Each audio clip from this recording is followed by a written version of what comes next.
If you watch this young man standing by the crumbling stone well, you're looking at someone the entire village has written off. His name is Chintu. Because he wears rags and spends his evenings talking to a dry well, neighbors have collectively labeled him a lunatic.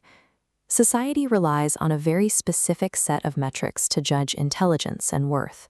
We look for loud displays of physical dominance, obvious ambition, or visible accumulations of wealth. If you lack those, you are pushed to the margins. But deep in a local forest, a quiet event tested that assumption. Chintu stumbled upon a traveling sage who was completely exhausted and starving. Without a second thought, the boy handed over his only possessions, 2 dry, stale rotis, and spent the evening nursing the old man back to health. True generosity operates independently of wealth. Chintu had absolutely nothing to his name, yet he gave everything he had to a stranger. His internal logic operated on a different axis than the people mocking him in the village. The starving man was actually a powerful sage, and to repay the kindness, he offered Chintu the ultimate menu of conventional success. He promised him a palace made of gold, bottomless wealth, or even the power of physical immortality. Chintu immediately rejected all of it. He wanted no gold, no castles, and no eternal life. Instead, he asked for 3 very specific abilities that left the sage totally bewildered. First, the ability to shrink to the size of an ant at will. Second, the ability to completely satisfy his hunger purely by smelling the aroma of food. And third, the ability to see clearly through 10 feet of solid ground.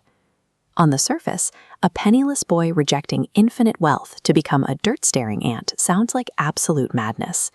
The question is whether Chintu was genuinely a fool, or if he was running a strategic playbook that the rest of the world couldn't comprehend. The sage offered the strength of a lion, but Chintu chose to shrink to the size of an ant. Being massive makes you a permanent target. Making yourself tiny allows you to slip through cracks and evade massive shocks that crush larger opponents. The second boon followed a similar logic, eliminating hunger purely by smelling the aroma of food. This solves a critical economic problem. By removing his physical dependency on consuming food, he stripped away the need to labor endlessly, giving himself absolute personal autonomy. Look at this cross-section of the earth. The sage wanted him to look up towards superficial wealth, but while the masses are distracted by the surface, true hidden opportunities are always buried underneath. You just need tools to see them. Chintu traded the flash of magic for a calculated framework of adaptability, autonomy, and deep insight. Months later, a crisis validated his framework. The king's priceless blue sapphire became tightly wedged deep inside a microscopic crack within the fortress walls. The prestige of the entire state was on the line. The physical constraints were absolute. The crack was far too narrow for a human hand, and attempting to dismantle the indestructible stone masonry would trigger a catastrophic structural collapse. The king deployed his strongest soldiers and wealthiest engineers, but every single one failed. Brute force and money were entirely useless against the geometry of the problem. Then the village fool arrived at the fortress walls. The gathered crowd immediately started mocking him, expecting a ragged boy to fail where the elite had given up. When a system is completely unbreakable by force, the only viable solution is a complete shift in how the problem is approached. You can see his first move right here. Chintu activated his third boon, staring directly through the solid stone. Without touching a single tool, his underground vision allowed him to mathematically pinpoint the exact depth and angle of the trapped sapphire. Knowing the exact target, he deployed his first boon. His body shrank down to the size of an ant, allowing him to bypass the impenetrable fortress wall entirely and march straight into the impossibly tight, dangerous maze of the stone crack. The physical toll was severe. Trapped in total darkness and suffocating dust, Chintu navigated the crevice for 2 full days, pushing his tiny body to the absolute edge of total exhaustion. Fearing the boy might die inside the wall, the king intervened.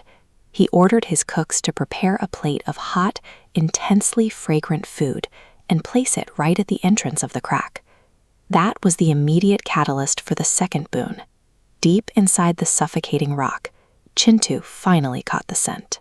The aroma alone instantly eliminated his starvation and fully restored his physical strength, giving him the exact energy spike required to leverage his weight against the heavy gem.